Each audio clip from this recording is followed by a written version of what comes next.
Test.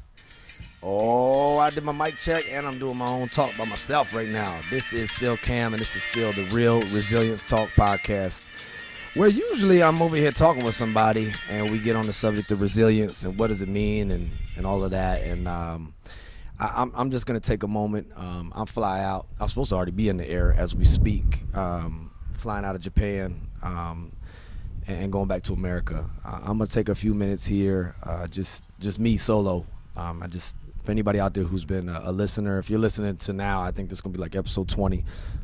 You obviously have invested your time and your effort and energy into what we're doing, or you know us, or you're like-minded in some of the things. And I just want to take a moment to, break down a few things and just say thank you to a lot of individuals here on Marine Corps Air Station IwaKuni out here in Japan. I know that not everyone has always liked me, or I might have rubbed some people the wrong way, or whatever it is. But hey man, I got nothing but love for y'all. And sometimes we always don't see eye to eye on everything, and that's life, man. That's kind of the beauty of our nation, in my opinion, and being in the United States of America. The one thing I always talk about in these episodes is how the First Amendment is what inspires and motivates and allows us to do this show in order to try to help people. But it's our freedom of expression, and it's our freedom not to always like everybody. That's fine. And it's our freedom to have discourse and disagreements, and you feel some way and I feel some way and we don't feel the same way, and I think about it like this and you think about it like that. That's okay, man. That's okay. I think unless you're outright directly being immoral to someone or unethical to someone, or you're abusing or harming someone, man, do what you do, man. Do what you do. Live and let live, and just try to be good. Life is too short, people. That's why I'm taking this moment right now. I don't know what's to come in the next chapter of my life, but I never planned this chapter coming out here to Japan. Didn't want it. Didn't want nothing to do with it. Didn't even know if I was going to stay in service at a certain time a few years ago.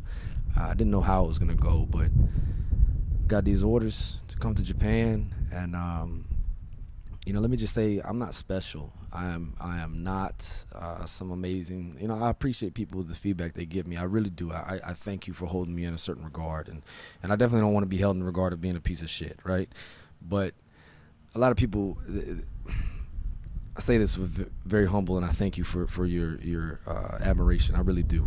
But I'm not special as in the fact that I'm like specially qualified or anything of that nature, right? I'm not especially qualified to put together the open mic nights, or to hold the resilience huddles that we do, or to provide Oscar training, which is operational stress control and readiness training, or we do those fun PT sessions. I hope y'all got something out of it. Those who came, who played dodgeball. If you get hit with a dodgeball, well, you were out until you ran to the baseline and did whatever said exercise. But it was pin dodgeball, so we had with bowling pins, and it was trying to knock down the bowling pins from each other. I learned that at Parkway Elementary out in Virginia Beach when I was a little kid. We played pin dodgeball, and none of that and the other things in this podcast, none of that is because I'm especially qualified. Nothing, right? All I am, honestly, and I want to say this not to build myself up, but to remember that we're just all humans. I'm just somebody who, I care, man, and I feel like we're here on this earth anyway, and I've lost a lot of people that I love. I love you forever, Missy. I love you forever, Chris, Top Brown, Colonel DeWolf. Man, I could just go on the list, Grandpa Curtis. There's so many people in my life that I've lost, man, that are dead, that are gone. Time is valuable, and the effect that we can have on other people is so critical, man. And we get caught up, and I've definitely been there. And a few years ago, I wasn't doing so well, and I got drunk a lot, and I thought about killing myself a whole lot. And I thought by the way that I was acting towards just the effect I was having, or lack thereof effect, in the situation I was in, that maybe people be better off without me and not dealing with me, because I was, probably being a distraction, or I don't know how to word it all, but I'm not trying to sound like a victim. I'm just trying to describe how I felt at that time. And I made some attempts at some things, and things didn't work out. And I had a friend of mine, Cliff, much love to you, brother, give me some advice, and he said, like, go seek help. And I tried before a few times, and I didn't do it. or I felt like I was being treated like next, or checking the box treatment, or the person I was talking to really didn't give a fuck. They were just trying to go down a list of checking the boxes, and they put me on a few different meds, and I was like, I'm not taking this shit, and it didn't work or whatever it was, right? And I just always felt like, until people get to the point of like they actually make an attempt, does anybody care? Now, my attempt is not recorded. I didn't seek any outright emergency care when I had my moment of ideation attempts. I didn't do that. I just kept it to myself, and I woke up the next day and I said, wow, I almost fucking did that, right? And I was drunk when I did it, and I was like, not only drunk, I was also drunk after a few days because I had binge drank for a few days. So that has something. Anxiety is real. Shout out Doc Sandy. I appreciate you validating and verifying what I've always thought, which is that after you get drunk and fucked up, you can tend to be sad, right? And just deplete it in your mind. And that's actually true. That's science right there. So you can look it up. But long story short, at that time, I really didn't feel like there was any purpose. I'd already kind of, I guess made my mark or whatever it is, and I was just low, man. I was just really low, and things changed, and I sought the help that Cliff had told me, and I've said the analogy a few times. I had Dr. Tom, love you, man, miss you, out in Cali. I went and started talking with him, and we would talk a lot. And my man Brandon too put me on there and reassured me to go over there, Mikey B, to go see Tom too. And talking with Tom, he was like, gave the analogy of running up a hill, and he said we run up the hill together, and we always run together, and you always win, and that's fine. He's like, but every time you run, man, like you got a pack on your back filled with rocks and shit, metaphorically. And I was like, yeah, it's okay. He's like, but what if, and I ain't got no pack, what if we gave you something that could maybe take that weight off just a little bit? You still gonna have to run. It's still gonna be hard. It's still gonna be challenging, and you probably still win. But how much better could you do? How much over the long term could your life be if you took the pack off, right? All that weight you're carrying. And I was like, okay, all right. So they put me on Prozac, and I was like, oh, fuck, here I am on Prozac. Like, that used to be a punchline, like, you need to be on Prozac. I didn't really know what the fuck it was. I know it was an antidepressant, SSRI, all that kind of stuff, but I tried it. I fucking tried it because I think I was seeking perfection, and I say that a lot. Don't always seek perfection. Just look at something like, is this going to make anything worse? Fuck it, I'll try it. Why not? Whatever that thing may be. And so I tried it. And I remember the prescription was running out, and it was like a month or so later or whatever, and I told my wife, I love you, girl. Thank you for loving me unconditionally. But she said, I was like, I think I'm not going to take that shit no more. She's like, no. Maybe you should. I can kind of see a difference, right? And the difference that it made was that it didn't make every day perfect, not by any means, but just that little thing, it stopped me from getting to the lows of lows, right? And I quit drinking. I've been clean off alcohol for 4 years. Thank you, Kevin O'Hara and S, for y'all's help with that and what y'all do to inspire others to make the best choices for themselves, to be the best versions of themselves. Habits V2, I gotta say a big thank you to them and to what Kevin O'Hara does for other human beings. I post many links to what he does, but you can go to Habits V2 on YouTube or look him up online. But what he talked about over there used to be Habits Unplugged. It was Alcohol Mastery before that. Now it's Habits V2 because it's the version 2 of ourselves, and you can always change the V and it's victory, right? But one of the talks he talks about is like no more guilt. And I just remember always sometimes after getting fucked up, I would just feel so guilty and wrong for stuff, man. And it was definitely stopping me from being the best version of myself. And that's to each their own, man. It's free will. Life is free. And I'm just ranting right now. But I want to let people know that it's okay not to be okay. It's okay that you could change stuff up, because this last 5 years of my life since I've been on medication, not with alcohol, and I've been applying some of these things I always heard people do, like waking up early and, being, reading things that are inspirational or exercise, these cornerstone habits, diet, nutrition, sleep. Oh my God, sleep, man.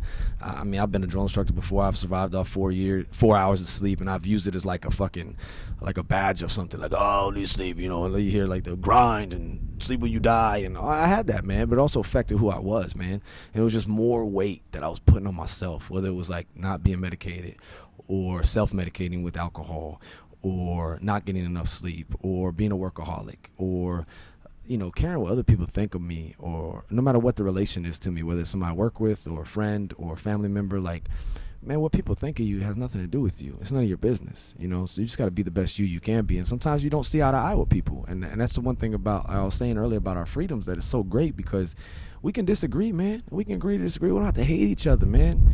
And you shouldn't have to hate yourself, okay? You shouldn't have to hate yourself. And so I switched some shit up, man, and I changed some shit up, and I just kept building on that, like the brick by brick, like Will Smith talks about, brick by brick, it all adds up, right? Jocko talks about, I've said it many times on this track, Jacob, where you at, man? You know I'm talking about. Kenneth, you know I'm talking about. You put me onto this Murph out here. We'd be doing a Murph out here.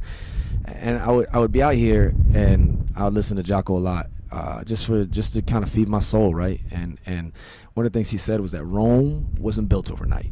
We all heard that. We all know that. I can almost say it exactly because I listen to it all the time. But I have to listen to it all the time to keep it in my head. But Rome also didn't fall apart overnight either. It was a brick by brick, like Will Smith says, a day by day, a choice by choice, an hour by hour, a minute by minute decay. It is.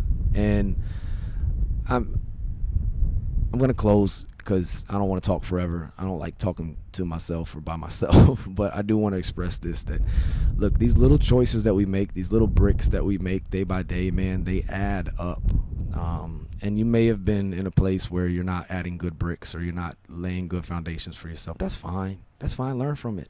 Now you know how you don't want to feel, okay? Because you don't want to feel like that again. I look back on my past and who I've been and how I've treated people, or how I've treated my wife and my kids, and just selfish, man. Getting drunk for me is selfish. I'm getting the feeling that everybody else got to deal with me having it. Yeah, I'm getting a little fucking escape or whatever, but I can go on and on and on how I think it's not good for you. But I'm not a prohibitionist. That shit has led only to NASCAR and gangster movies and a whole lot of other things. So teach their own on prohibition. But for me, I need to practice my own prohibition. It's just, is this brick that I'm about to go lay, is it going to make me better or worse than who I want to be? And I'm just trying to be like Kevin O'Hara talks about, be the best version of myself. He says it better.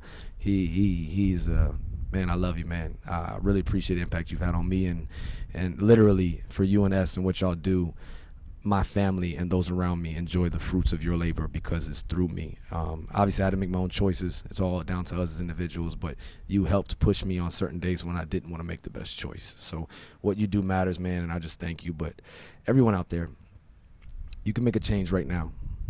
You can make a new cause right now. You can go and create something like we did here with Open Mic right now. You can go and start volunteering right now. You can go help someone else right now. You can go coach a youth sport right now. Like, you don't have to be brilliant. I surely ain't, man. I came in the Marine Corps with an 8th grade education and a GED, and somehow they blessed me and made me fortunate. My wife pushed me, and I got a little bit more educated, but so what? I'm not better than anybody for that. I'm just saying that, like, wherever you're at, like, that doesn't mean that's your potential. And as Matt Carnell said, man, MC, I love you, man. Thank you for being on the show with us. Great episode if you want to listen to it. But extracting full potential. Are you extracting the full potential out of yourself? Right? Bronx Tale, if y'all ain't seen it, look at that movie. That's a good movie. But one thing he talk about in there, Sonny tells C all the time, man, don't be a waste of talent. There's something in y'all, man. There's something in all of us, dude. Serve. Go external. Go help somebody else out, man. I'll just close with this. And this is what kind of inspired everything. Number one, Dr. Maya Angelou's quote, if you don't like something, change it. If you can't change it, change your attitude. Dr. Viktor Frankl, man, listen to this. We all want to be happy. We all want to be successful, dude. For success, like happiness, cannot be pursued. It must ensue. And it only does so as the unintended side effect of one's personal dedication to a cause greater than oneself, or as the byproduct of one's surrender to a person other than oneself. Go external, man. I promise you, in going external and trying to help others, you will help yourself. What are you going to do? Keep admiring the problems that you have? Change that shit up, man. Switch it up. You know, be the friend you always needed. For those of us in service and leadership positions, like, come on, man. Like, be the leader that you always needed. Like General Neller said in his white letter called Execute, lead like you want to be led. Lead like you want to be led. Lead like you want to be led. You know what I'm saying? Love like you want to be loved. I'm not trying to preach at y'all, man. I just want to leave something with IwaKuni, a recording on record I can reflect on, and when I'm dead and gone, people can reflect on and say, oh, that's where he was coming from. But I am not special. I'm not. None of us are. Everybody's important. Ain't nobody fucking special. There's nothing special about me or what was done here. I just tried to go external, and I tried to lay my bricks smartly, and I was trying to help others. And in doing that and getting feedback from y'all who have sent me thank yous and have given me emails and messages on Facebook, and man, it means so much, because sometimes, I'm gonna be honest, this was frustrating, this was disappointing. I just like, man, is this shit even working? Is this shit even making a difference? Like, I mean, I could shout out so many names right now, but y'all give me reassurance, and I just, man, I'm a rich man, and I thank you. I thank you. I'm not rich as in material things or wealth and, monetary shit of this earth. None of this shit goes nowhere with us, man. Look at like Denzel said about the Egyptians. They tried to take that shit with them somewhere else. You know what happened? They eventually got robbed, right? When everybody robbed the pyramids, right? They ain't take that shit nowhere. But I'm gonna tell you right now, like Pericles said, man, like, what you weave into other people's life, that's your statues, that's your monuments. You know what I'm saying? But like Jim Carrey said, man, the effect you have on others is the most valuable currency there is. So y'all have heard me say it many a times, man, but our time is short on this earth, man. We don't know what's coming next. Rest in peace to all those who you've lost, who are about to lose. Could be me, could be you, I don't know. But what are we doing with the fucking time that we got, man? I just say thank you. Thank you for anybody who was receptive to me, who loved on me. I love you too. And even those who don't, man, I got love for you too. I want to see everybody try to be their best self. Like Matt said, extract your full potential. This too shall pass. Love y'all. Out.